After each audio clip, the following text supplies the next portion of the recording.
Jon Richardson, the Australian High Commissioner to Nigeria, joins us now. It's a holiday in Nigeria. Good morning, and we say Eid Mubarak. Eid Mubarak to everybody. Thank you very much. Good to see you here.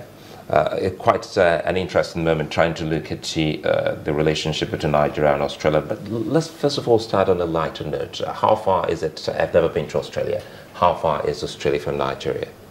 I'm guessing, I think it might be about 14,000 kilometres, but let's put that in hours. Putting that in hours, I think it does take the best part of one day, flying usually via the Middle East. If you're going from Lagos, you would go to one of the Gulf countries like Dubai, Qatar, change planes and go to Australia directly from there, or you can also fly via South Africa.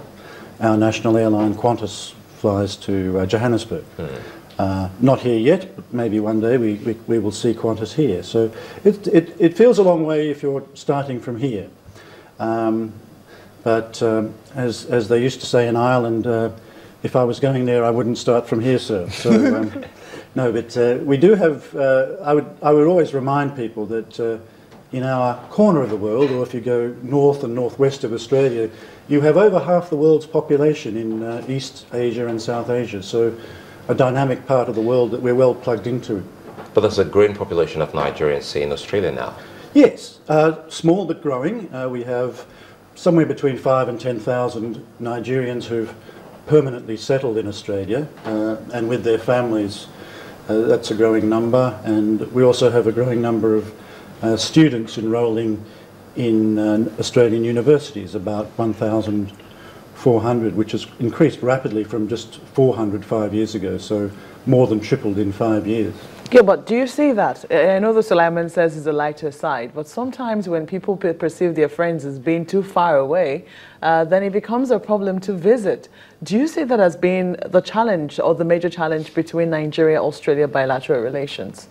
I think I wouldn't call it it is a challenge. It's also a fact of life that we in Australia, I used to some extent, we call Asia our neighbourhood, but some of the countries in Asia that are big trading and diplomatic partners like China and Japan, they're still 8 or 9 hours by plane away. But so we're used to distances. In fact, Australia, to some extent, the European settlement of Australia was founded on distance. The first settlement was in 1788 when the British founded a penal colony to send excess convicts from the penal system, and that's how the first colony in Australia started. And one of the themes of our history was, for a long time, tyranny of distance. But I think we're getting, globalisation brings us closer in all ways. Internet, telephones, television has brought us so much closer.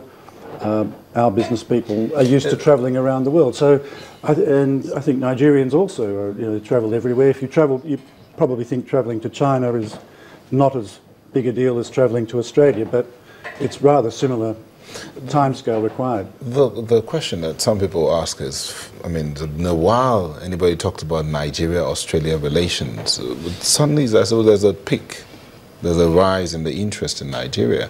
What would you say brought about that rise or that quickening? Well, I'm not sure. We had friendly, good political relations for a long time. We had a High Commission established here almost immediately after Nigeria's independence.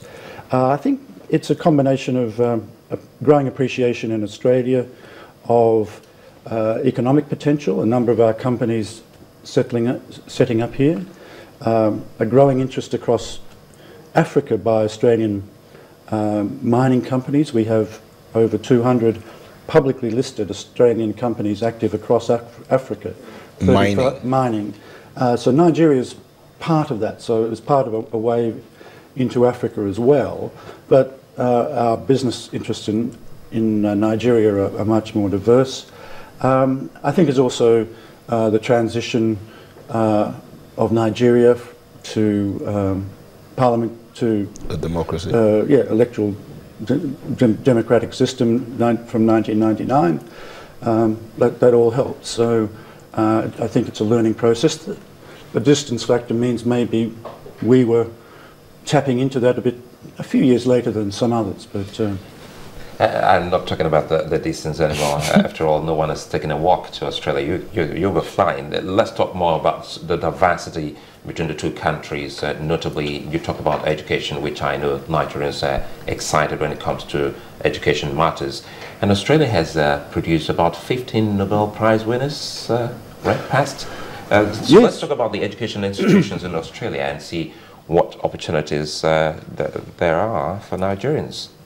Well, in fact, people in Lagos are able to see it in person directly this week, today and tomorrow. We have an education exhibition for the first time.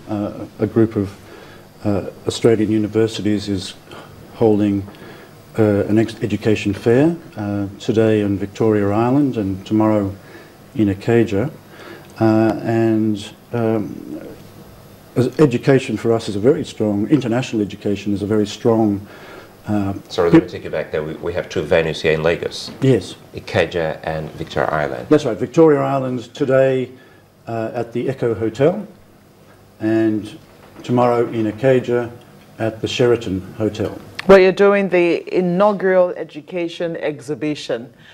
Some people will say that that's quite ambitious, though. I mean, you're trying to woo Nigerian students, Nigerian people, to come study in Australia. You have one of the finest educational institutions there. But then people will say, how are you going to market that when people look at, say, the other options? Because, I mean, your country is not the first to come around to woo Nigerians. What would you be saying stands you out? What would want to make Nigerian students travel that distance to go and get to learning in Australia? Well, I think we have a very good package to offer. I honestly believe that. A strong education system, university system. For example, in the latest recognised or well-accepted rankings, the QS rankings, we had 8 universities in the top 100 of the world's universities, in other words, covering every country of the globe, which is a rather high number. We also have I think, a student environment for international students that is very favourable. We have the 3rd largest number of international students of any country, topped only by the United States and Britain.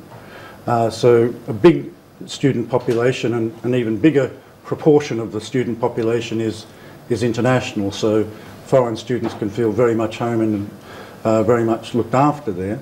And also rankings of our cities as places both to live and to study have done very well. The recent study by The Economist, or a ranking by them, that ranked 4 Australian cities in the top 10 most livable cities in the world, which is an interesting ranking, and some of the highest ranked cities for students in terms of affordability, security, living conditions. Affordability? Exactly. I think that's beginning to hit the nail on the head for quite a number of people. Affordability, quality of education, affordability, security, I think other living conditions and facilities like transport and so forth, and in particular opportunities to get some part-time work to be able to help with fees and the like. Would you say, for instance, when you talk about affordability, would you say that it is a little less expensive? I don't want to use the word cheaper, because education should never be cheap. But would you say it's a little less expensive than what you find in other countries that have been trying to woo Nigerian students? Yes, at the moment I think it is a very favourable equation, because our dollar has recently was quite high compared to some countries, some currencies. Now it's depreciated quite a lot, a bit like the Naira over the last couple of years. Not so much because of poor economic conditions, but really to do with the demand for our main exports of minerals has decreased. So that's shifting the burden of export orientation to other currencies. But it does mean other sectors, but it does mean that education becomes much more affordable if you're a foreign student. What about absorption? I mean, I'm done with my studies and I'd like to stay in Australia and work there. Is it easy to do that? Not easy, no. I mean, it's possible.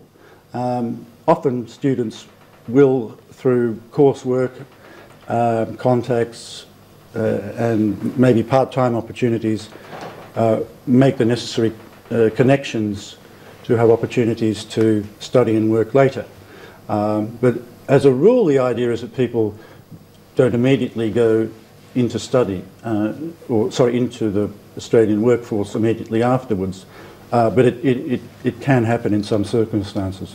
But it may be, all that's required is that people finish their student visa, come back and then apply for a permanent job. But some people do manage to get permanent jobs as well. If we can just move away from the education, let's come back. When you were talking, you talked about mining. You have Australian mining companies. Would you be looking to go into exploration in Nigeria for some of the mineral resources here? Yes, well, we have 5 or 6 Australian companies doing exploration in Nigeria, not big ones. Well, there's one very big exploration and development project in Kogi State, a company called Kogi Iron, which is listed on the Australian Stock Exchange. The other ones, there's 1 or 2 other listed companies, and then there's 3 or 4 smaller companies. So you have people looking at iron, ore, gold, and some what they call base metals like silver, lead, and zinc and nickel, which are some of the more prospective minerals here, particularly very rich deposits, apparently, and some of those minerals aren't as affected by a current downturn in commodity prices, metal prices, as say iron ore and gold. It's a bit of a quiet time for those, which does make the challenge of bringing in new investment for any country quite more difficult than it otherwise might be.